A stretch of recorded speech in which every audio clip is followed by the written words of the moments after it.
empezando no se le ocurra meter todos sus ahorros en renta variable, en el S&P 500, porque es que en cuanto venga una crisis, en cuanto al señor Trump se le ocurra decir alguna tontería, van a bajar las bolsas un 10 o un 20% y ver todos tus ahorros bajar un 10 o un 20% cuando acabas de empezar a invertir es muy difícil y entonces ahí es cuando es probable que se cometan errores. ¿Es ilógico, por ejemplo, invertir en el S&P 500 y en el MSCI World? Hay un índice que a mí me gusta mucho que es el... ¿Vale? Que coge todas las empresas del MSCI World y simplemente quita las que son de Estados Unidos. Estás obteniendo esta diversificación geográfica que tú quieres sin invertir en Estados Unidos porque ya lo tienes en el S&P 500. ¿Cuándo conviene tener un fondo indexado con cobertura de divisa y cuándo deja de ser interesante? Desde largo plazo, yo no creo que sea una buena idea, ¿vale? Porque si tú vas pagando un 1% de comisión, porque al final es de coste, si lo quieres llamar, tienes un 1% de coste cada año tras año, pues eso se va comiendo una gran parte de tu rentabilidad. ¿Y por qué en el Nasdaq a través de ETF y no de fondo indexado? Realmente no hay ningún buen fondo indexado que replique al Nasdaq 100. El error de seguimiento de estos fondos es muy alto, pero vamos, ya te estoy hablando de un error de seguimiento que yo he visto que en años a lo mejor que el Nasdaq 100 no tenía un 40, como este año, que el 2022 tuvo un 50%, pues a lo mejor el fondo tiene un 40%. O sea, estamos hablando de que te estás perdiendo un 10% de rentabilidad, que es una barbaridad. Si tú tuvieras ahora mismo por personas que nos estén escuchando que quieren invertir en fondos indexados, ¿por cuál empezarías de los que hemos visto? Bueno, esto va a ser una gran sorpresa para todo el mundo que nos esté viendo, pero yo lo que diría es que empezaran a invertir.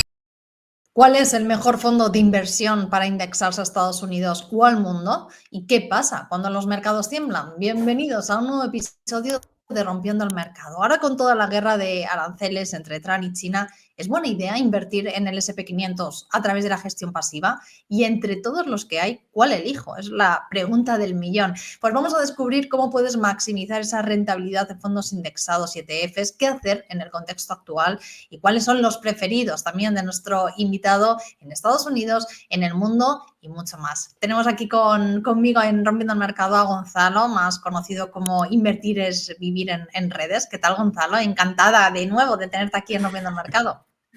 Pues bueno, encantado yo de estar por aquí. Muy buenas, Laura. La verdad que es un placer volver a estar aquí en tu canal, con tu comunidad, que ya veo que está creciendo y va muy bien. Así que bueno, pues un placer como siempre estar aquí para charlar un rato sobre la bolsa, que han ocurrido bastantes cosas desde la última vez que nos vimos. La verdad es que sí, bueno, Gonzalo, que es divulgador financiero, dices, de mi crecimiento. Bueno, tienes una newsletter también sobre finanzas ya con más de 33.000 suscriptores. Dejaré también por ahí el enlace para todos los que, estéis interesados en poder descubrirlo. Y es verdad que han pasado muchas cosas, Gonzalo. Ha cambiado el mundo. Ahora que estamos grabando, justo ha vuelto a cambiar. No hemos vivido unos meses de muchas turbulencias. Ahora vuelve un poco esa tranquilidad, aunque contra nunca se sabe a cuando se vaya a emitir también este programa. Pero yo antes de empezar a hablar un poco de qué has hecho tú con estas turbulencias, porque se ha hablado mucho de la gestión pasiva con estas turbulencias, sí me gustaría saber cuándo no deberías invertir en un fondo indexado, porque es verdad que cuando hablamos de gestión pasiva es como muy fácil, pero ¿cuándo no se debería invertir en un fondo indexado o en gestión pasiva? A ver, es una buena pregunta. Al final, cuando hablamos de gestión pasiva, hablamos de invertir en un mercado, ¿vale? O sea, tú inviertes en un mercado, ya puede ser de renta variable, de renta fija, ¿no? Tú directamente no te dedicas a elegir, intentar adivinar cuál va a ser la próxima Google o la próxima Apple, tú directamente inviertes en un mercado, yo qué sé, en las 500 empresas más grandes de Estados Unidos, ¿no? Que es el S&P 500, el índice que es muy conocido.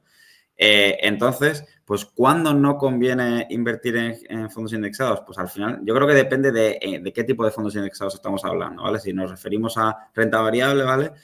Pues ¿cuándo no te conviene invertir en renta variable en un fondo indexado al S&P 500? Pues, por ejemplo, pongamos que tienes 10.000 euros ahorrados y dentro de un año lo quieres utilizar para, yo qué sé, para comprarte un coche, ¿vale? O lo que sea, para irte unas vacaciones muy caras o para dar una mini entrada a una casa, lo que necesites. Pues ahí no inviertas en el S&P 500, ¿vale? O sea, invertir en renta variable si no te ha salido dentro de un año es una muy mala idea, ¿vale? Pero vamos, yo no se lo recomendaría ni en fondos indexados, ni tampoco en gestión activa, ni tampoco invertir los 10.000 euros en Apple, ¿vale? O sea, al final, porque el nivel de riesgo es muy alto y puede ocurrir que dentro de un año, pues Trump haya decidido hablar de los aranceles de nuevo y baje la bolsa un 30% y tu inversión en vez de 10.000 tenga 7.000 y no te dé para comprar el coche o lo que sea que quisieras hacer. Así que en ese tipo de casos, al final, yo no recomendaría invertir en fondos indexados, ¿vale? Vale, o sea que ni en fondos indexados de renta variable ni tampoco en bolsa en esos momentos. O sea, es Claro, comparable, me refiero. Claro, claro, correcto. Sí, por eso he dicho que no solo en fondos indexados al S&P 500, sino tampoco recomendaría invertir en gestión activa ni en un fondo de inversión, pues eso, de un gestor de autor que intente batir al mercado, ni tampoco en empresas individuales. No recomendaría invertir en la bolsa, porque al final la bolsa tiene un nivel de riesgo bastante alto. O sea, si tú inviertes a 5 o 10 años, pues inviertes en el sitio adecuado, ¿vale? Que creo que vamos a hablar de eso, pero Sí. partiendo de la base que inviertes en mercados adecuados, a 5 o 10 años es bastante previsible y es bastante probable que tú tengas una rentabilidad positiva, ¿vale? Que acabes obteniendo una rentabilidad muy positiva, de 50, 100%, incluso 200%, según lo bien que elijas el mercado y lo bien que vayan las cosas. Pero a un año es muy... cualquier cosa puede ocurrir, ¿vale? Es impredecible. Entonces, pues efectivamente puede ocurrir, puede llegar una gran crisis justo antes de ese año, de que se cumpla ese año, que la bolsa baje un 30%, ¿vale? Y en ese momento, pues tú no vas a poder recuperar toda la inversión que tú tenías y no vas a poder hacer frente al gasto que tú querías hacer. Entonces, pues si tú dentro de un año, de medio año o de incluso 2 años necesitas ese dinero para algo muy concreto, no inviertas en renta variable, ¿vale?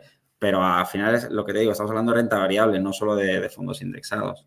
Yo, Ujú. si la pregunta es en qué momento te diría no inviertas en fondos indexados, pero sí en gestión activa o en renta o en empresas por tu cuenta, ahí sí que no encontraría no vería la razón por la que hacer eso. O sea, no vería la razón para hacer una cosa así y la otra no, porque al final Correcto. vale, A vale. ver, se me ocurre que es verdad que si es alguien que, por ejemplo, que no quiera informarse nada y que lo único que quiera es sacarle un poco de rentabilidad a su dinero, pero sin dedicarle nada de tiempo, en ese caso lo que quiere es delegar la gestión y bueno, pues si quieres delegar la gestión, pues efectivamente la puedes delegar en un asesor financiero que sea el que te gestione los fondos, ¿no? El que decida dónde se invierte tu dinero o en un, yo qué sé, el gestor de tu banco o tal, que a mí no me parece una gran idea, pero bueno, si alguien lo quiere hacer, pues, pues que lo haga. Adelante, Efectivamente, cada uno haga lo que quiera. por Pero incluso supuesto. en ese caso, yo a la gente lo que le diría es que se vayan a un robo-advisor, ¿vale? Incluso si quieren delegar la gestión, porque se vayan a un robo-advisor, que al final son gestores automatizados que invierten en fondos indexados y ETFs, y ellos ya te hacen un cuestionario y con esas preguntas pues ya deciden cuál es la cartera más adecuada para tu perfil de riesgo y para tu horizonte temporal de inversión, lo que hablábamos antes. Entonces ya con eso pues ya te eligen la cartera, ¿vale? Así que incluso en ese sentido habría una opción por la que tú podrías irte todavía por la gestión pasiva, ¿sabes? Gestión pasiva, pero automatizada, por así decirlo. Y precisamente, hablando de ahorro e inversión, si estás pensando en dar tus primeros pasos en el mundo de las criptomonedas, estás en el lugar correcto. Con Bit2Me, patrocinador de este programa y que nos ayuda a potenciar la educación financiera, luego vais a ver por qué, comprar y vender criptomonedas Bitcoin es más fácil que nunca. Tiene más de 300 criptomonedas disponibles, pero ¿por qué elegir además esta plataforma? Es súper intuitiva, como podéis ver, perfecta para principiantes. De hecho, tiene miles de artículos y cursos gratis para aprender en Bit2Me Academy, para los más novatos hasta aquellos que ya saben de qué va esto, para los más profesionales. Y además Bit2Me lleva en el mercado español desde 2014, vamos, que no acaba de nacer precisamente. Tus fondos están seguros gracias a sus pruebas de reserva auditadas por externos y su cumplimiento normativo. Y para todos vosotros, todos los que nos seguís aquí en Rompiendo el Mercado, tenemos una sorpresa. Con tu primera compra de 100 euros o más, vas a recibir 15 euros gratis en Bitcoin. Descubre por qué esta plataforma es una de las mejores valoradas en el link que te dejo en la descripción. Bueno, para tenerlo claro, nada más empezar un poco para saber para quiénes, ¿no? Son los fondos indexados, porque es verdad que hablamos de esa facilidad a la hora de invertir a través de esta gestión pasiva y bueno, para que también la gente lo tenga claro antes de seguir y ya meternos más con la actualidad y ver un poco también, que es mi objetivo también un poco contigo, es ver qué se ha hecho o qué has hecho tú, que sobre todo al final tu patrimonio sobre todo está en esa gestión pasiva, que así es como lo has hecho. ¿Qué has hecho tú ahora con tus fondos indexados, con esa gestión pasiva, con esas incertidumbres, ¿no? Con esas turbulencias que hablaba yo al principio que hemos vivido en estos primeros meses del año con los aranceles y con Trump? Pues a ver, la verdad que ha sido una época bastante interesante para la bolsa, para la inversión y bueno, yo creo que todos los que nos están viendo ya deben haber, o gran parte de ellos deben haberla sufrido. Pero bueno, por recapitular un poco, a finales de febrero, pues Trump empezó a ponerse muy, muy duro con los aranceles, empezó a decir que iba a decir y a imponer aranceles, porque los impuso a todos los países del mundo y a China todavía más, del 30, del 40, del 50, del 100%. con locuras. Y claro, eso que realmente no eran palabras, ya eran hechos que los estaba imponiendo y aplicaban a partir de la semana siguiente o a partir del día siguiente, pues tuvo un gran efecto muy negativo en las bolsas empezaron a bajar. El S&P 500 llegó a bajar un 20% y el Nasdaq 100 un 30%. Pero no solo eso, es que no solo fue eso, es que también el dólar se depreció mucho frente al euro, ¿vale? Entonces aquí estamos, si inviertes desde España, ¿vale? Tú inviertes en euros y si inviertes en Estados Unidos, pues lo que ocurre es que tu rentabilidad es la rentabilidad. Inviertes en el S&P 500, pues la rentabilidad es la rentabilidad que obtenga el S&P 500 más la variación dólar-euro, ¿vale? Si el dólar sube frente al euro, perfecto, tú ganas más dinero. Pero si el dólar baja frente al euro, que lo ha ocurrido, pues tú pierdes más dinero. Y en este caso, pues el S&P 500 bajó un 20%, pero el dólar bajó un 10%.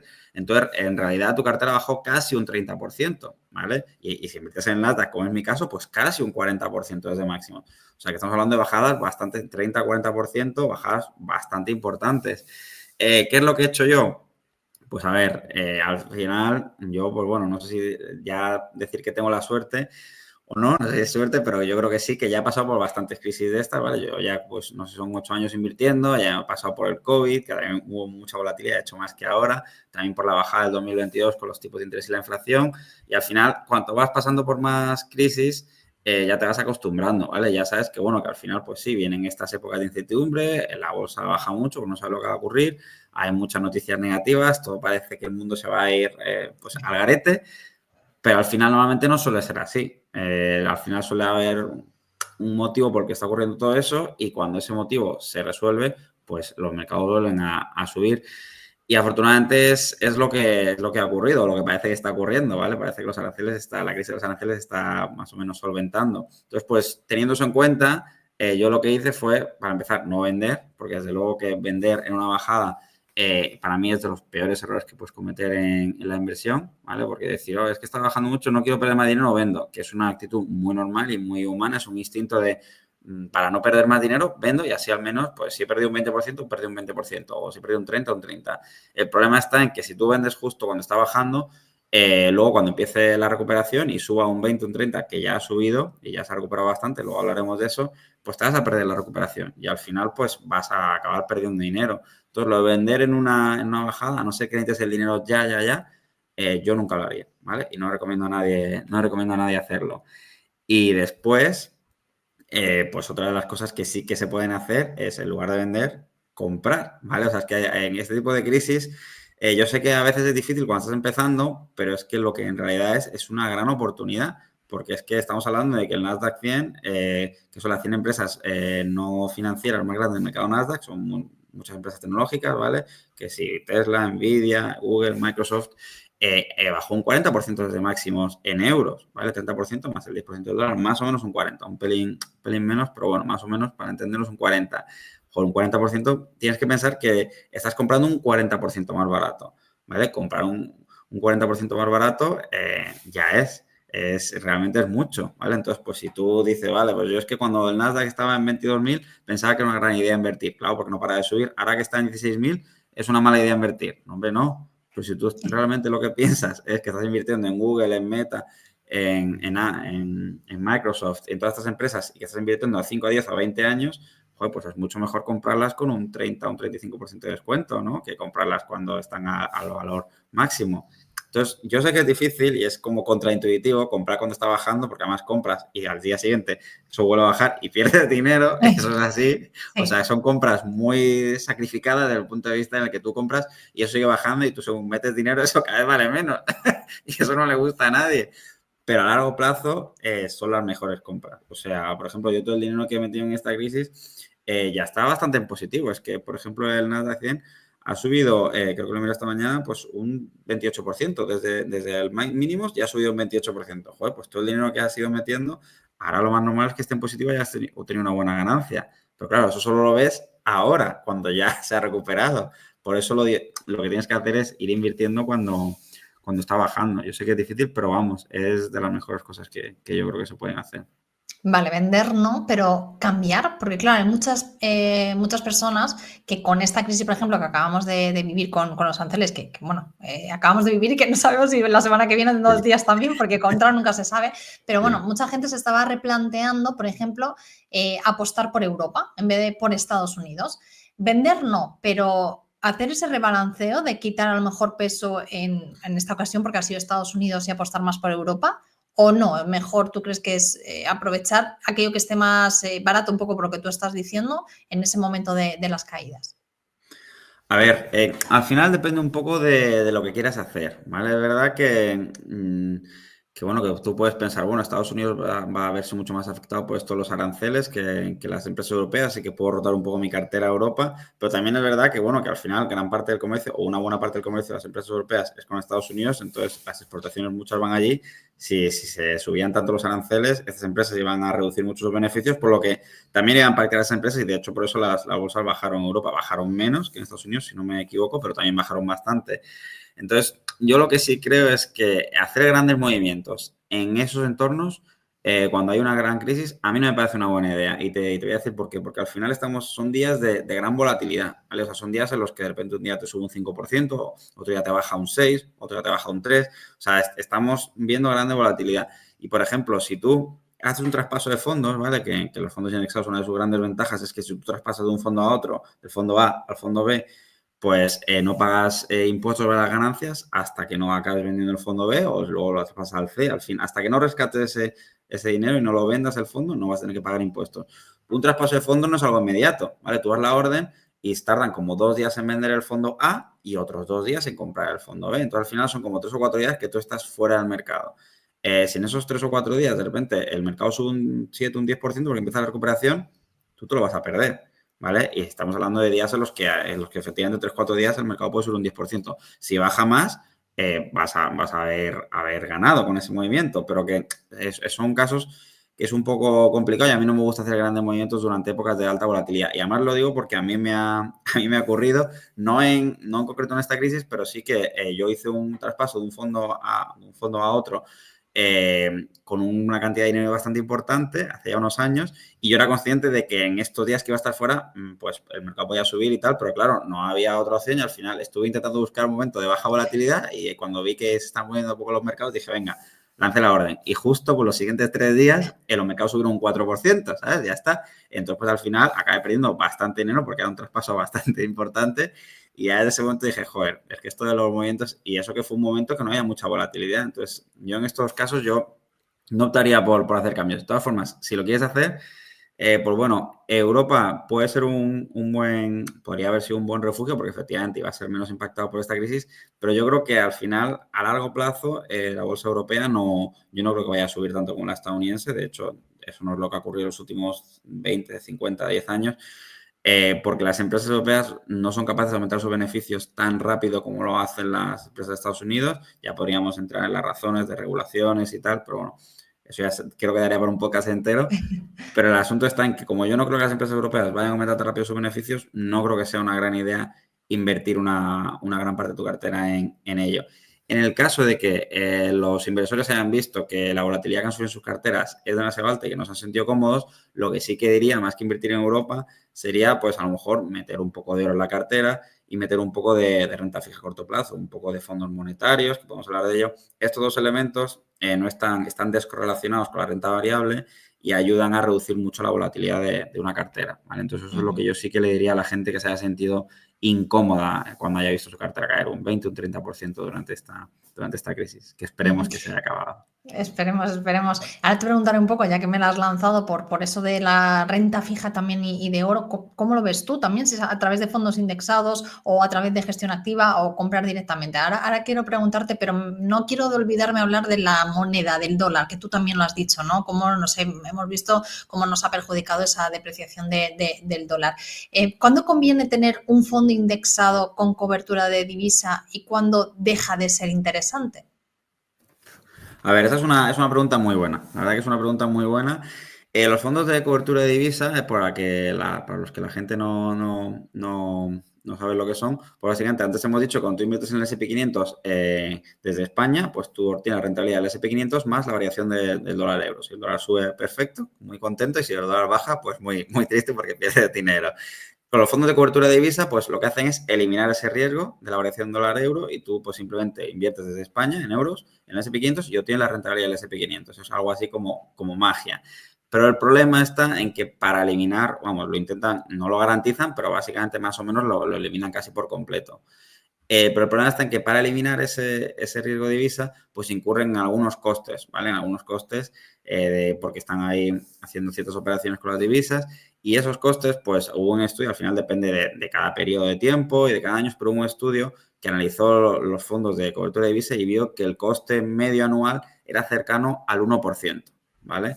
Entonces, pues bueno, si es para un momento puntual, para un periodo de tiempo corto, pues sí, si tú quieres evitar el riesgo de efecto de divisa, pues efectivamente invierte en un fondo con la divisa cubierta y así pues si a Trump se le va la olla y el dólar baja un 10%, a ti no te va a afectar. Eso estaría muy bien.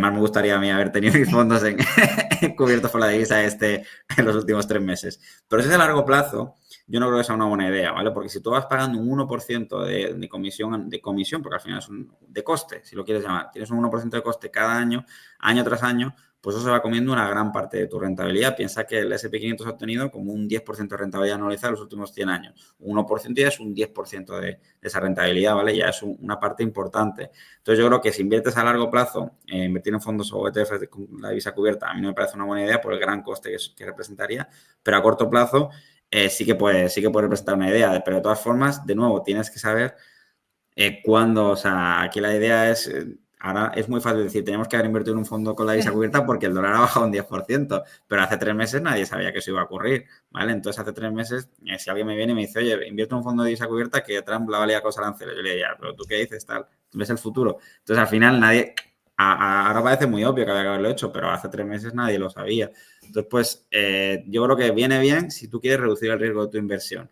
Pero si no, a no ser que tú veas que algo claro puede ocurrir o que hayas hecho un análisis y que creas que el dólar se va a devaluar frente al euro por X motivo, yo no creo que convenga mucho invertir. Ahora mismo parece muy obvio, pero hace 3 meses no lo era. Y a lo mejor en los siguientes 3 meses el dólar sube. Es que no lo sabemos, realmente no lo sabemos. Entonces yo por eso pues no creo que sea una buena idea invertir a largo plazo en fondos de divisa cubierta. Bueno, me has dejado caer antes, ya dejando un poco claro tu visión sobre esto, me has dejado caer antes esa posible, ¿no?, de completar esa cartera de fondos indexados con renta fija y oro. Es verdad que se habla menos de renta fija en fondos indexados. Estamos muy acostumbrados a hablar del S&P 500, del MSCI, más de renta variable, pero renta fija no se habla tanto de la gestión pasiva. ¿Por qué? ¿Tú tienes también renta fija con fondos indexados o es una opción que ahora mismo no la ves de momento? A ver, es verdad que se habla menos de renta fija, pero yo creo que se habla menos de renta fija porque la renta fija es como un poco más aburrida, ¿no? Por así decirlo, porque las rentabilidades son un poco más bajas, ¿no? Pues típicamente al final dependen un poco de los tipos de interés y del riesgo de la entidad que emite ese préstamo, el bono. Entonces, pues se habla un poco menos y yo creo también que es porque al final de lo que se habla más es de las inversiones que pueden dar una rentabilidad más alta, como pueden ser pues la renta variable, que es el S&P 500 en las de acción, que al final te pueden dar un 8, un 10, un 15% anualizado si todo va bien. Y la renta fija, pues al final depende mucho de los tipos de interés. Ahora que los tipos de interés han estado altos, pero ya están bajando, pues de hecho se ha estado hablando bastante de la renta fija en los últimos años porque los tipos de interés subieron y han llegado al 4% y han llegado a una rentabilidad del 4%. Ahora ya que el Banco Central de Europa, no sé si está en el 2,3%, pues al final la renta fija a muy corto plazo te puede dar es un 2,5%, que es una rentabilidad, pues bueno, te sirve para más o menos salvar la inflación, es un poco, no está mal. Yo creo que si tienes un dinero que no quieres arriesgar, pues desde luego inviértelo en renta fija a corto plazo, porque así te sacas tu 2,5%. Puedes sacar más, de hecho, ahora podemos hablar de ello, pero vamos, un 2,5% en un fondo monetario como el Grupama Tresory, que es de muy alta calidad, que el nivel de riesgo es mínimo, te puedes obtener.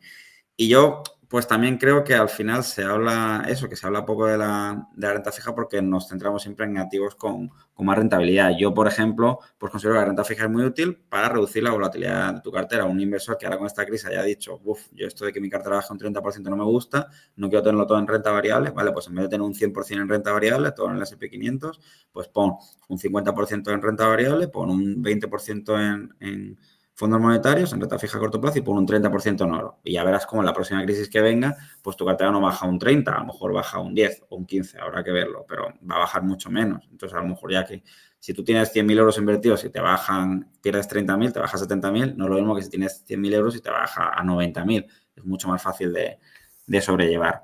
En mi caso, ya por terminar de contestar lo que me has preguntado, yo no invierto en renta fija, pero no porque no lo vea una buena opción, y de hecho hay muchos fondos indexados y ETFs muy buenos para invertir en renta fija, sino porque al final mi nivel de riesgo es muy alto, yo busco tener la máxima rentabilidad, no necesito el dinero dentro de un año, dentro de dos, que sería otras razones por las que sería muy buena idea invertir en renta fija, yo lo puedo dejar ahí 5, 10 o 15 años. Entonces, pues, como lo puedo dejar ahí muchos años y no me importa que mi cartera baje un 30%, o sí me importa, pero sé que es el precio a pagar para tener una buena rentabilidad, pues yo no invierto en renta fija, lo pongo todo en renta variable. Bueno, para todos aquellos además que estén interesados a lo mejor en esa inversión en renta fija, justo hace una semana estuvo por aquí Eduardo Estallo, donde hablaba precisamente, hicimos un programa especial sobre esos fondos monetarios, esa inversión en renta fija de ultra corto plazo, cómo también todos estos tipos de interés iban a influir. Así que nada, dejaré también por aquí el vídeo por si a alguien le interesa para esa parte más conservadora, ¿no? de nuestra cartera. Pues oye, también que está muy interesante porque además habla de algunos fondos en concreto de renta fija y nos da su opinión, entre ellos el Vanguard 20 más, ¿no? Que es uno de los que más se suelen hablar de ellos, pues también nos habla de esa inversión, que eso sí que es a largo plazo para tenerlo en cuenta. Volviendo un poco a los fondos indexados en general, me decías tú antes, Gonzalo, como pues no es una inversión a largo plazo, es una inversión también a muchos años. ¿La inversión en fondos indexados es una inversión para tenerlo siempre, o sea, para no vender nunca? A ver, al final, bueno, para no vender nunca, o sea, yo te diría que sí, pero no, porque al final, bueno, toda inversión, la idea es acabar vendiendo en un futuro, ¿no? O sea, que yo, por ejemplo, invierto y te digo, yo es que no necesito vender, puedo asumir mucho riesgo, invierto dentro de 10, 15, 20 años, si viene una crisis del 30, 40%, pues me la como y ya está, y ya pienso en que se recuperará. Pero claro, mi idea sí que es dentro de unos años acabar vendiendo, lo único que no, como ahora mismo no necesito el dinero, pues no, pero al final yo creo que todos invertimos pues con la idea de revalorizar ese patrimonio y acabar utilizando ese patrimonio para algo. O sea, por ejemplo, a mí, pues mi objetivo es que mi patrimonio sea cada vez más grande y ya con eso, pues para empezar, no tener que aceptar un trabajo que a mí no me guste aceptar. Si me quiero ir a vivir al lado de la playa, como por ejemplo estoy viendo ahora, sé que si tengo un problema de trabajo, pues bueno, pues empiezo a tirar de mis inversiones hasta que encuentre otro, porque al final, pues las zonas costeras, al menos donde yo vivo, pues hay menos trabajo, entonces me costaría más a lo mejor encontrar uno, o si el negocio te va a regular, en fin, al final, como que tener ese patrimonio por si yo lo necesito, para X motivos. O si no, pues bueno, pues dejárselo para jubilarte unos años antes, a tus hijos, lo que sea, ¿no? Pero está claro que la idea es que tarde o temprano tú vas a acabar vendiendo. Eso sí, yo, por ejemplo, no me planteo vender ahora y sí que lo considero como una forma de inversión en la que yo ahora mismo no pienso en vender. Y como no pienso en vender, pues bueno, pues si viene una crisis, pues ya está. Entonces sí que obviamente en algún momento vas a querer rescatar esa inversión o una parte de ella, pero sí que creo que es un tipo de inversión que la gente lo considera como de no vender nunca, porque de primeras no estás pensando en vender. Pero vamos, no tiene por qué ser solo fondos indexados. Si tú inviertes en renta variable, yo creo que al final estoy hablando más de renta variable, aunque sean fondos de gestión activa, aunque sean empresas como Apple, Google, bueno, o Telefónica, donde quieras invertir, aunque desde luego que yo en Telefónica no invertiría, pero eso ya es otra cuestión aparte. Sí. En todo lo que se ha invertido en renta variable, pues debe ser a 5, 7, 10 años vista, ¿vale? Porque ya hemos dicho que a uno sería muy arriesgado. Entonces, pues no vender nunca, en principio no vender hasta dentro de muchos años, sí.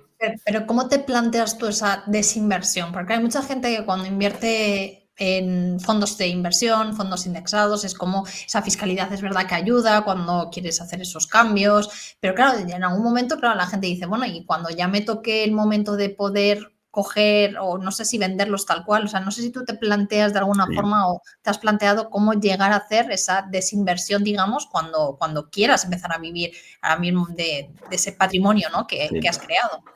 Pues mira, es una buena pregunta, así que me alegra que me hayas hecho. Al final depende un poco del escenario en el que te plantees. Sobre todo, si tú vas a querer rescatarlo todo o una parte, ¿vale? O sea, pongamos, por ejemplo, en mi caso, que dentro de 10 años, pues quiero ya dejar de trabajar, cerrar mi newsletter y mis negocios de formación financiera y decir, venga, que yo ahora ya no quiero hacer nada. Que dudo que sea el caso porque me gusta siempre hacer cosas, pero bueno, pongamos que ese es el caso.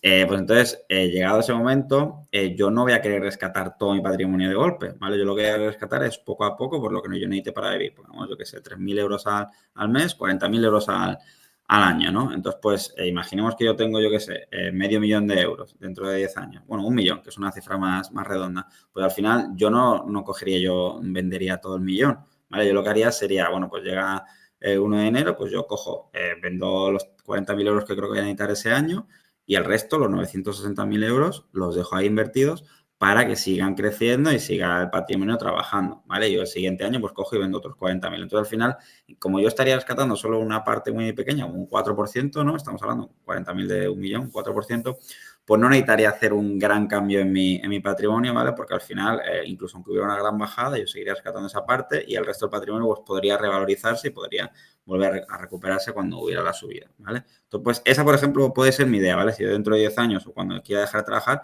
iré dándole como mordisquitos al patrimonio pequeños, pero mi estrategia de alto riesgo se seguirá manteniendo porque no voy a rescatar el dinero hasta dentro, no voy a rescatarlo todo. Pero pongamos que es un poco que llega el caso en el que alguien sí que quiere rescatarlo todo porque se quiere jubilar y necesita todo el dinero o porque se lo quiere dar al hijo o por lo que sea. Que al final dice, no, yo lo quiero rescatar todo. Pues en ese caso, efectivamente, sí que habría que ir modificando la estrategia de inversión, ¿vale? Y para eso, pues no solo justo un mes antes, ni siquiera un año antes, sino que 3 o 4 años antes, como hemos dicho, la renta variable a 5 o 7 años, es lo ideal, pues cuando quedaran unos 5 o 4 años, tendrías que empezar a modificar tu cartera para reducir la volatilidad, ¿vale? Con el objetivo de que justo cuando tú fueras a hacer ese rescate total, no hubiera bajado un 50% la bolsa. O sea, en el caso que hubiera bajado un 30% o un 40% la bolsa, no te bajara a ti tu patrimonio un 30 o 40%, ¿vale? Entonces, pues para hacer eso, lo que habría que hacer es poco a poco, pues ir vendiendo una parte de renta variable, ir metiendo un poco en oro y en renta fija a corto plazo. A lo mejor el primer año pues pasar de 100% renta variable a 80 renta variable, 10% oro, 10% renta fija, ¿no? El siguiente año ya 60 renta variable, 20% oro, 20% renta fija. El siguiente año pues a lo mejor 40, 30, 30 para acabar ya con un 33, 33, 33. Entonces en unos 4 años ya tienes algo muy parecido a la cartera permanente, que al final es lo que estoy hablando, Sí.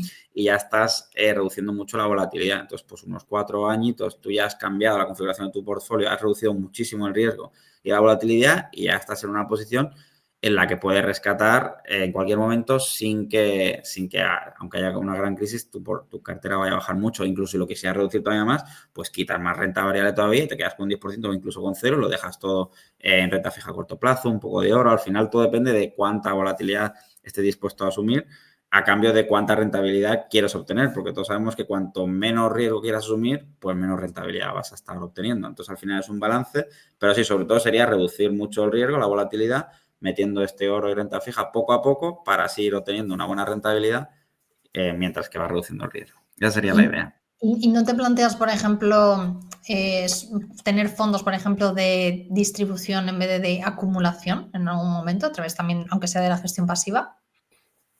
A ver, es una opción interesante, ¿vale? Al final, fondos que distribuyan, ¿no? Que paguen los dividendos.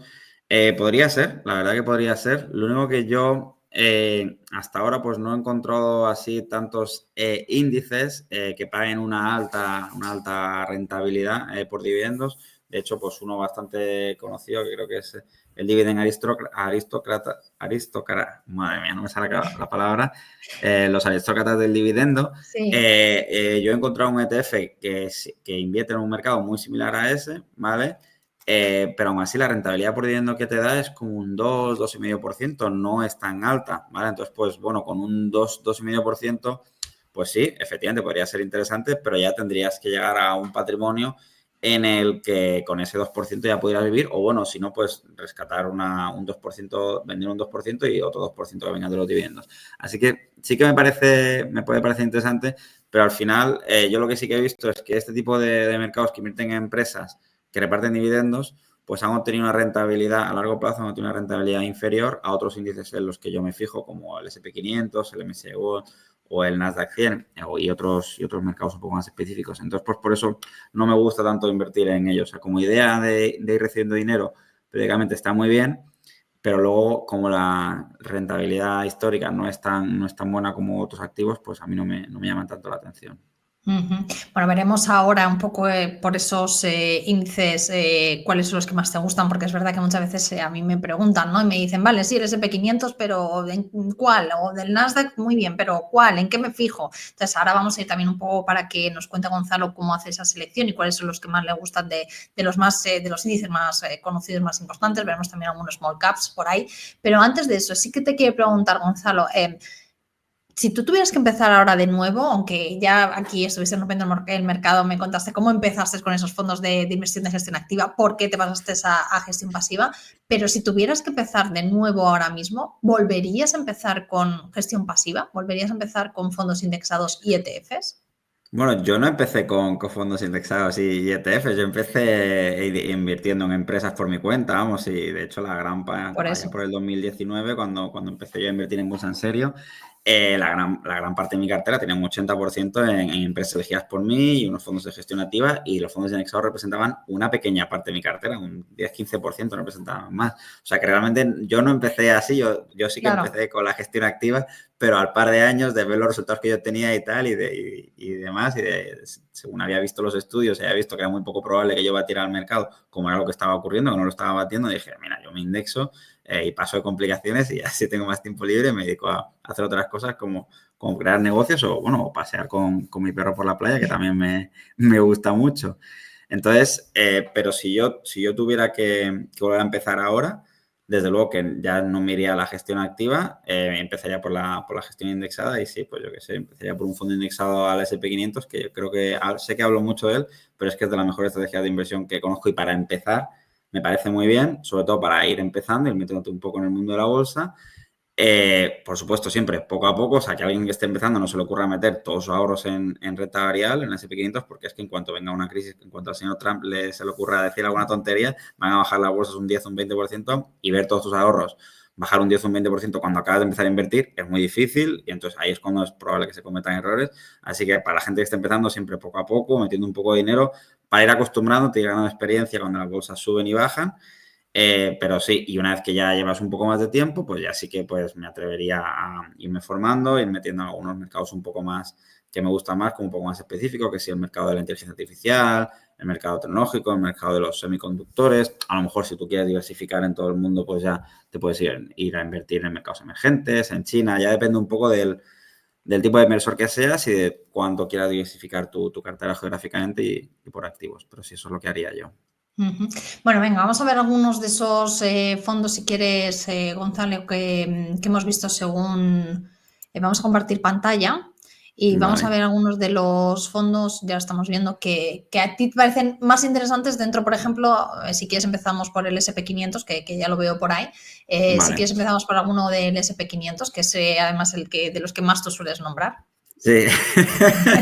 Sí, la verdad es que hablo mucho, se me llena la boca con el SP 500, pero es porque creo que es una forma de invertir muy sencilla y además muy, muy efectiva. Y para empezar y para continuar, de hecho, pero sobre todo para empezar, es muy buena forma de invertir. Entonces, pues bueno, esto para la gente que no está viendo es la plataforma de MyInvestor, que es una plataforma de inversión española, ¿vale? Que es muy buena plataforma para invertir en fondos de inversión. Luego, no estoy haciendo ningún tipo de promoción de la plataforma, que cada uno luego No, la ni está revise y si quiere. patrocinado por si acaso, ni está patrocinado por MyInvestor, ni absolutamente nada. Es la que utiliza por si Y acaso está Gonzalo, patrocinado, es pero que que yo es la podéis que utilizar la utilizo, que queráis. Eso es. Yo efectivamente. personalmente también, pero que podéis utilizar la que queráis, que fenomenal. Simplemente para poder verlo, los fondos de los que nos vas a hablar, Gonzalo. Efectivamente. Entonces aquí tienen muchos fondos y uno de ellos, de los que más me gustan, de hecho el que más me gusta a mí del S&P 500 es este, ¿vale? El Vanguard US 500 Stock Index Fund Euro Accumulation. Entonces, pues bueno, este fondo me gusta por varias razones. La primera, bueno, la gestora de Vanguard, que es una de las mayores gestoras de gestión pasiva del mundo. De hecho, fueron los primeros que crearon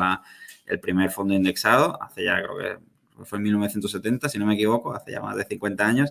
Es una grandísima gestora. El fondo es un fondo que acumula dividendos, ¿vale? Entonces, pues lo que hemos dicho antes, al acumular dividendos, tú no vas recibiendo los dividendos cada año y no tienes que tributar por ello, ¿vale? Los dividendos se reinvierten en el valor de la participación y entonces, pues tu rentabilidad va aumentando, pero tú no tienes que tributar por estos dividendos hasta que no vendas el fondo.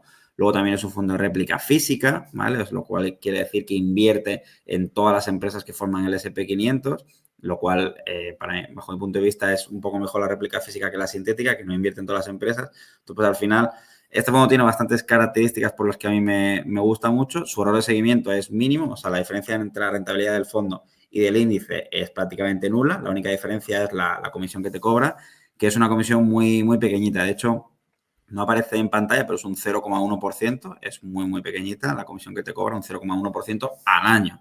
Entonces, al final, si tú inviertes, pues yo qué sé, 1.000 euros, pues te va a cobrar 1 euro al año, ¿vale? Creo que es una comisión bastante bajita. Y bueno, pues si por ejemplo veis aquí la rentabilidad, pues ya podemos ver que en 2024 y 2023 fueron años muy buenos para invertir en bolsa, un 21%, un 33% de rentabilidad en estos 2 años. Y este año, pues bueno, llevamos una rentabilidad negativa, un 7%, porque entre las bajadas de los aranceles y la bajada del dólar, pues la verdad que hemos perdido un poco de dinero este año con este fondo. Pero bueno, es Sí, lo pero bueno, que, hay que repetir que al final este tipo de inversión es a largo plazo, o sea, es una inversión a correcto. largo plazo, o sea, hay que quedarse con todo. Claro, correcto. Al final lo que estamos hablando, esto es renta variable, es el S&P 500, son las 500 empresas más grandes de Estados Unidos y es lo que hemos dicho, se supone que es una inversión a 5 o 7 años y de hecho si os fijáis, pues aquí están los últimos, ¿cuántos años hay? 6 años. En el 2021 tenemos un 38% de rentabilidad, que es una rentabilidad altísima.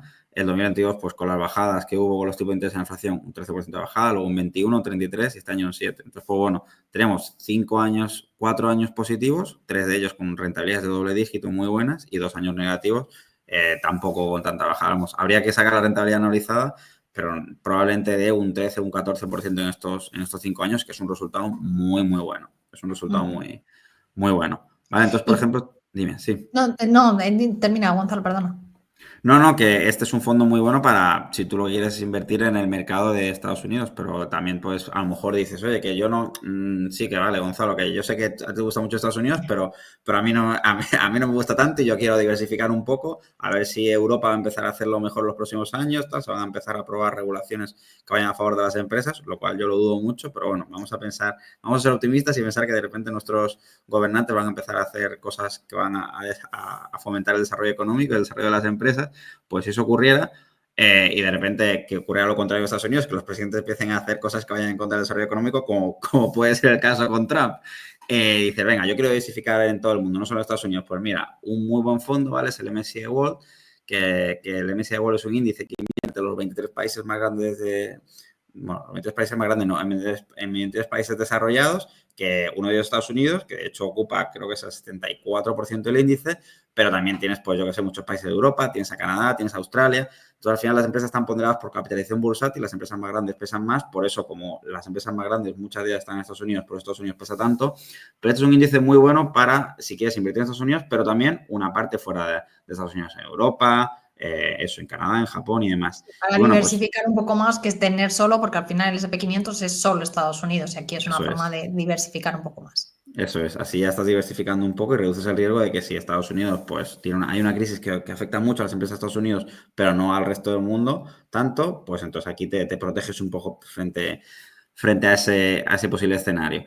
Entonces, pues bueno, de nuevo, esto es un fondo que está muy bien. De hecho, la comisión anual, si no me equivoco, es un 0,15%. Es un pelín más alta que la del SP500, pero es muy bajita. De nuevo, también acumula los dividendos, tiene réplica física. Fidelity es una gestora también muy, muy buena, ¿vale? Yo, de hecho, tengo algunos fondos de ellos. Son una gestora muy grande. No sé cuántos miles y miles de millones tienen en gestión. Llevan muchísimos años operando, tiene una larga trayectoria. A mí me parece una gestora fiable. Su error de seguimiento es mínimo, de nuevo, también es cercano a cero. O sea, la diferencia entre la rentabilidad del fondo y el índice es prácticamente un 0,1%, que es la comisión que te cobra el fondo. Ya está, no hay más. O sea, que realmente hacen bien su trabajo para replicar el índice. Y bueno, aquí vemos un poco las rentabilidades que, si os fijáis, pues siguen una tendencia parecida a la del SP500, ¿vale? En los 2024-2023 años rentabilidades muy buenas, 2021 también rentabilidad muy buena, y en 2022 negativa, y este año también negativa. Aunque si os fijáis, pues las rentabilidades positivas son un poco más bajas que las del SP500, ¿vale? Y las rentabilidades negativas, pues bueno, aquí en 2022 fue muy parecido, pero en 2025 este año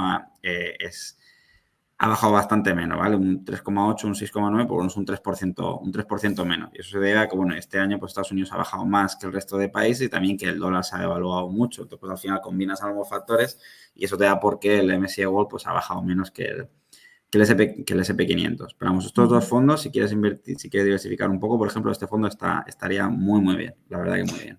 Vale, antes de pasar a ver el del Nasdaq ahora, ya que nos hemos fijado en uno del SP500, en uno del MSCI World, ¿Hay mucha diferencia entre un fondo y otro? Porque, claro, por ejemplo, dentro de los mismos índices, de los fondos indexados, porque claro, a mí muchas veces me preguntan y me dicen, vale, si yo quiero invertir a través de fondos indexados en S&P 500, yo busco, me entro en MyInvestor o en cualquier plataforma y te salen tantísimos que dices, bueno, ¿y ahora cuál elijo? ¿No? Que mucha gente se asusta y dice, ¿y ahora cuál?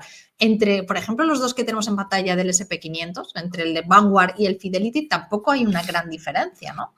A ver, realmente hay muchos fondos indexados, ¿vale? Entonces sí que conviene tener un poco claro qué tipo de fondo es cada uno, porque sí que puede haber diferencias incluso aunque replican el mismo índice, ¿vale? O sea, por ejemplo, es que efectivamente estos dos fondos son prácticamente calcados, ¿vale? Ya ahora voy a contar por qué, pero una de las razones, pues mira, la política de dividendos es de acumulación y acumulación, ¿vale? O sea, que los dos acumulan los dividendos.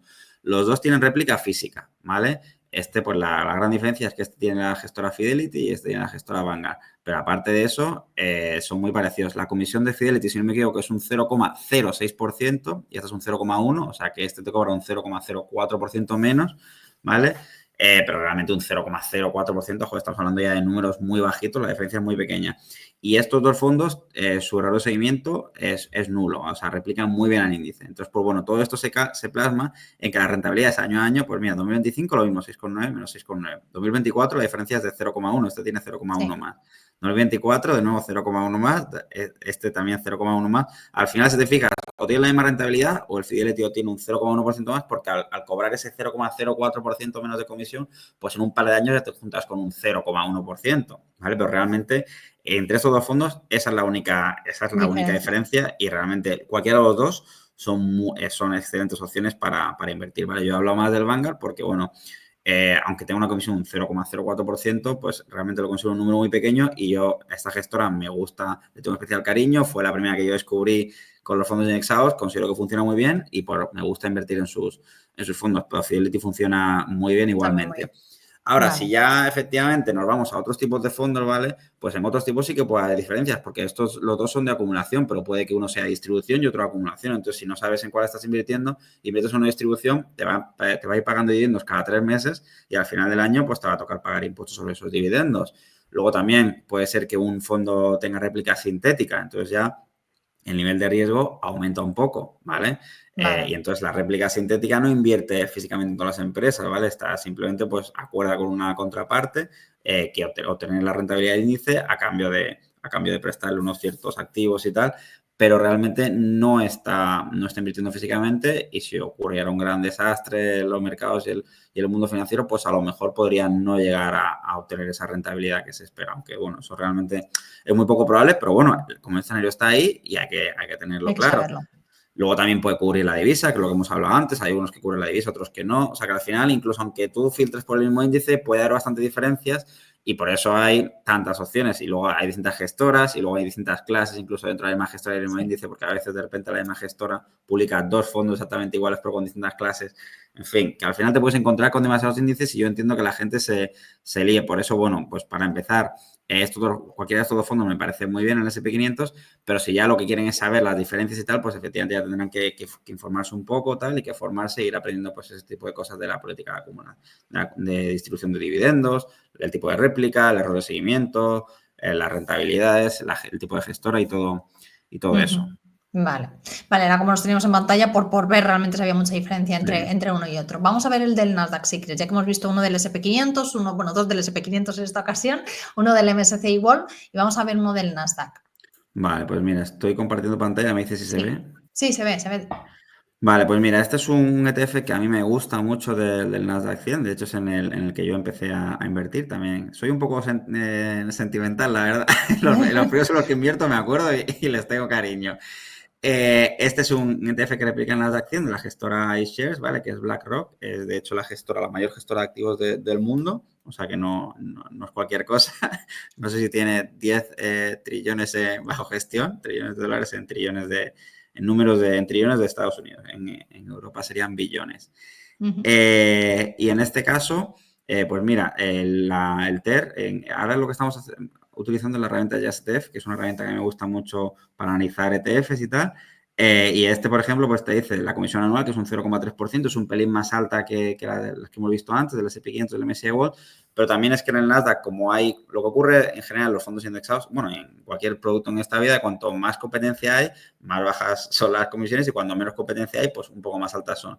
Y con el Nasdaq 100, pues hay menos oferta de ETFs que con el S&P 500, todas las comisiones pues tienden a ser un pelín más altas. ¿Vale? De todas formas, un 0,3% me parece una comisión bastante baja por invertir en este tipo de ETF, acumular los dividendos, como a mí siempre me gusta, la réplica es física, tiene un patrimonio de 15.000 euros y nada, y bueno, pues si queremos irnos a la rentabilidad, pues esto sería la rentabilidad que ha obtenido en los últimos años. Por ejemplo, en 2024, el año pasado, pues un 33%, en 2023 casi un 50%, esto es una barbaridad. Bueno, la verdad que 2023 fue un gran año para estar invertido en Nasdaq, Sí. yo lo disfruté mucho. Los últimos 2 años los he disfrutado mucho invirtiendo en Nasdaq. 2022 no lo disfruté tanto, por ejemplo, con la bajada del No me casi extraña. 30%. Pero bueno, son cosas que ocurren y este año ha bajado un 6%, pues más o menos lo mismo que el fondo indexado del S&P 500 que hemos visto. Así que, pues bueno, para la gente que le interese, pues este sería un Vale. ETF que a mí, por ejemplo, me gusta mucho y de hecho yo invierto en él. Vamos, empecé a invertir hace bastantes años y invierto en él. ¿Y por qué en el Nasdaq a través de ETF y no de indexado, de fondo indexado? Porque muchas veces a mí me dicen que invertir en ETFs en España es más difícil. ¿Por qué Nasdaq a través de ETF y no fondo indexado?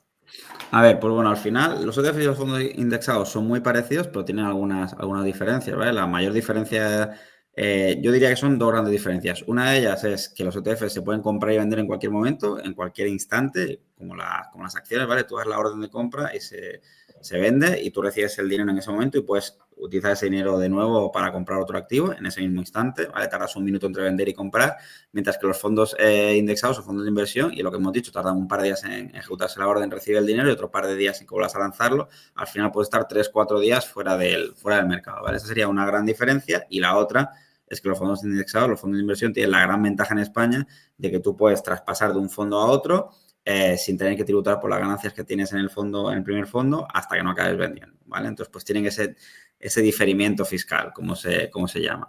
Vale, entonces, una vez entiendes estas dos diferencias, ¿por qué yo estoy hablando del ETF del Claro. Nasdaq? Pues bueno, estoy hablando porque realmente no hay ningún buen fondo indexado que replique el Nasdaq 100, ¿vale? De hecho, hay muy pocos, creo que hay como 2 fondos indexados que replican el Nasdaq 100, que al menos que yo conozca, y los dos tienen o comisiones muy altas, bueno, comisiones muy altas tienen los dos, uno muy alta y el otro razonablemente normal, pero aún así el error de seguimiento de estos fondos es muy alto, pero vamos, ya te estoy hablando de un error de seguimiento que yo he visto que en años a lo mejor que el Nasdaq 100 ha tenido un 40, como este año, que el 2023 obtuvo un 50%, pues a lo mejor el fondo tiene un 40%. O sea, estamos hablando de que te estás perdiendo un 10% de rentabilidad, que es una barbaridad de error de seguimiento. O sea, son cosas que yo creo que no deberían existir, pero bueno, existen. Entonces, esto de error de seguimiento, que a veces parece una tontería, porque en la mayoría de los fondos la diferencia es de un 0,1, 0,2, son números muy pequeños. Cuando no se hacen las cosas bien, pues la diferencia puede ser un 5, un 10% de rentabilidad y un 5, un 10%, estamos hablando de 100.000 euros, pues pueden significar 5.000 o 10.000 euros, que no es ninguna tontería. O sea, que tienes que saber bien dónde inviertes. Entonces, yo personalmente invierto en ETFs del Nasdaq 100 porque no hay buenos fondos indexados que lo replican. A lo mejor en el futuro acabarán surgiendo, por ahora no. Por ahora no lo hay. Y la pregunta que has dicho de que es de que hay algunas personas que dicen que es un poco más complicado Sí, invertir en me ETF. llegan a mí esos comentarios muchas veces cuando hablo de fondos indexados y ETFs, me dicen, es que ¿cómo invierto en ETFs? Me resulta más difícil que en fondos indexados desde España.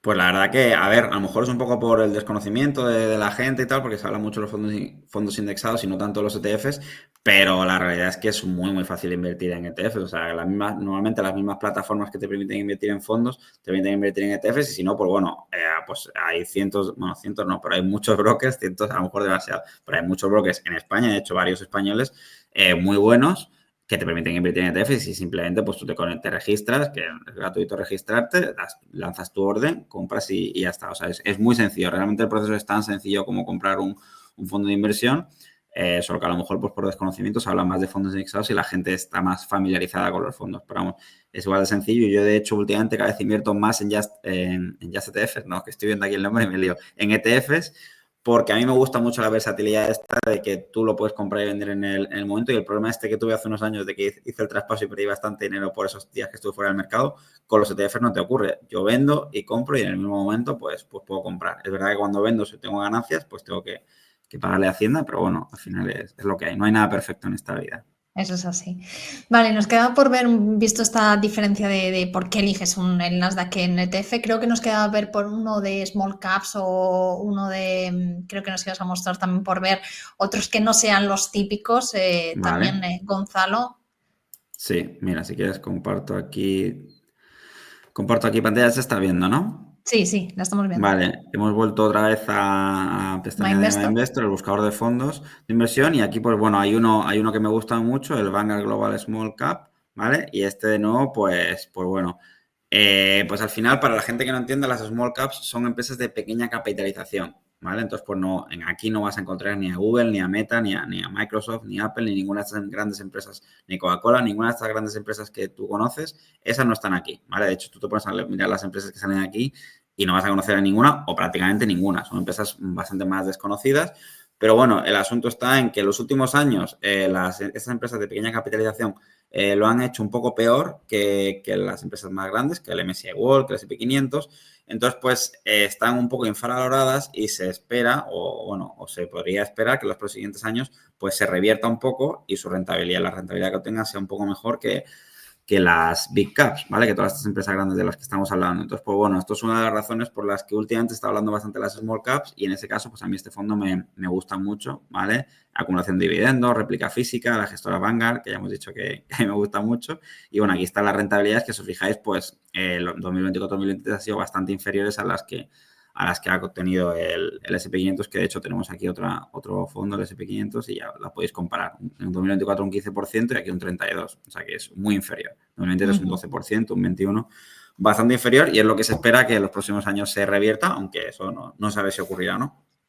Lo que sí me llama, por ejemplo, la atención de este fondo es el perfil de riesgo, que es menor, para que la gente también lo tenga en cuenta. Claro, tienes menor rentabilidad, pero ese perfil de riesgo también es menor que los que hemos visto invirtiendo en el S&P 500.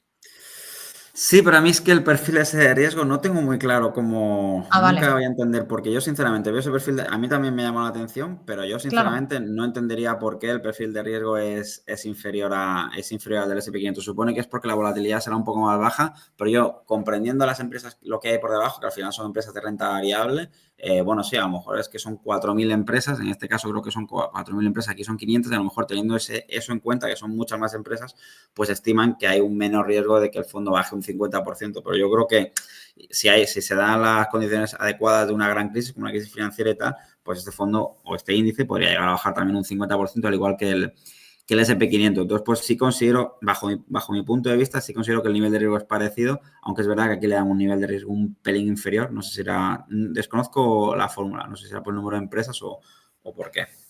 Bueno, pues un fondo también para indexado, que es fuera de los índices, que es los que más estamos también acostumbrados, pues para poder complementar también y complementar esa cartera. Bueno, si cada uno lo ve interesante, es una opción más que damos, que luego, como decimos siempre, hay que investigar detrás de todos estos fondos y ver lo que cada uno, como lo estaba diciendo Gonzalo, fijarte en esas cosas, en esos factores fundamentales a la hora de elegir esos fondos indexados. Ya para terminar, Gonzalo, si tú tuvieras ahora mismo personas que nos estén escuchando que digan que quieren invertir en fondos indexados, ¿por cuál empezarías de los que hemos visto? Bueno, esto va a ser una gran sorpresa para todo el mundo que nos esté viendo, pero yo lo que diría es que empezaran a invertir por este fondo del S&P 500, ¿vale? El Vanguard US. Lo pueden invertir como Investor o cualquier otra plataforma. Creo que Investor sería una buena idea. Este fondo a mí me parece que está muy bien, ¿vale? Por todas las razones que he dicho antes: réplica física, acumulación de dividendos, ningún error de seguimiento, y eso, invirtiendo poco a poco y a largo plazo. Yo, de hecho, este es uno de los fondos en los que yo invierto. Así que si alguien está empezando, pues este puede ser una gran opción para empezar. Y ves, porque también lo he leído yo en muchas ocasiones, me lo han dicho, ¿ves ilógico, por ejemplo, invertir en el SP 500 y en el MSCI World? O sea, tener ambos a la vez en cartera.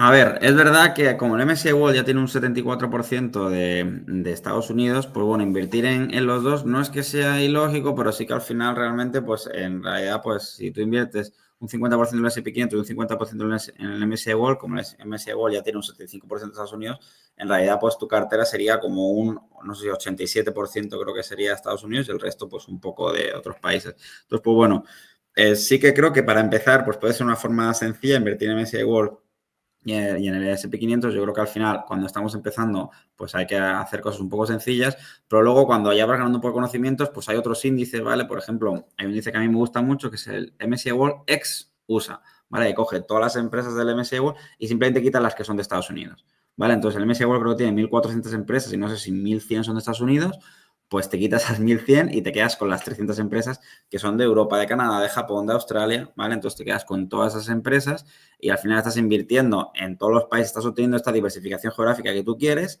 sin invertir en Estados Unidos porque ya lo tienes en el S&P 500, ¿vale? Entonces, invirtiendo en el S&P 500 y en el MSCI World ex USA, pues al final tú decides qué parte de tu cartera, qué porcentaje de tu cartera quieres tener en Estados Unidos y qué porcentaje quieres tener fuera de Estados Unidos de una forma más sencilla, ¿vale? Entonces, eso a mí me parece una forma más sencilla, pero claro, ya este es un índice que no hay fondo indexado, solo hay ETFs y ya pues bueno, creo que necesitas un pelín más de conocimiento para empezar a invertir en él, pero vamos, que al final solo es conocer un poco esto y ya está, ¿vale? Pero sí, es una buena pregunta. Pues nos vamos a quedar con eso, porque con esas dudas que muchas veces surgen a todos los que quieren empezar o ya están invirtiendo y que dicen, bueno, vale, ahora ya me he hecho con el S&P 500 y ahora qué hago, ¿no? ¿Cómo voy complementando también mi cartera o es mejor en el MSCI World? Así que un poco el objetivo contigo hoy también era ver eso, ver dónde estaban las oportunidades ahora, ver esas diferencias entre los diferentes fondos indexados y ver cómo lo has hecho también en esta situación de incertidumbre, ¿no? Que hemos vivido estos meses atrás, también en la gestión pasiva. Así que nada, Gonzalo, como siempre, un placer contar contigo aquí en Rompiendo el Mercado y hasta la próxima. Esperemos que en una situación un poco más tranquila de los mercados de lo que estamos viviendo ahora. Sí, hombre, bueno, al final siempre hablamos de que nos gustaría una situación tranquila, pero al final, si te das cuenta, nunca hay una situación tranquila. Obviamente no suelen ser tan turbulentas como la que acabamos de vivir, pero al final siempre hay un poco de volatilidad, o si no, siempre se espera que vaya a ocurrir algo con la inflación o con alguna crisis, o siempre hay algún tipo de temor. Los mercados al final siempre hay algún tipo de crisis por ahí a la vuelta de la esquina o de temor por ahí. Pero sí, efectivamente, esperemos que haya una época un poco más tranquila en los próximos meses y como siempre un placer para mí estar aquí contigo y tu comunidad. Muchas gracias, Gonzalo.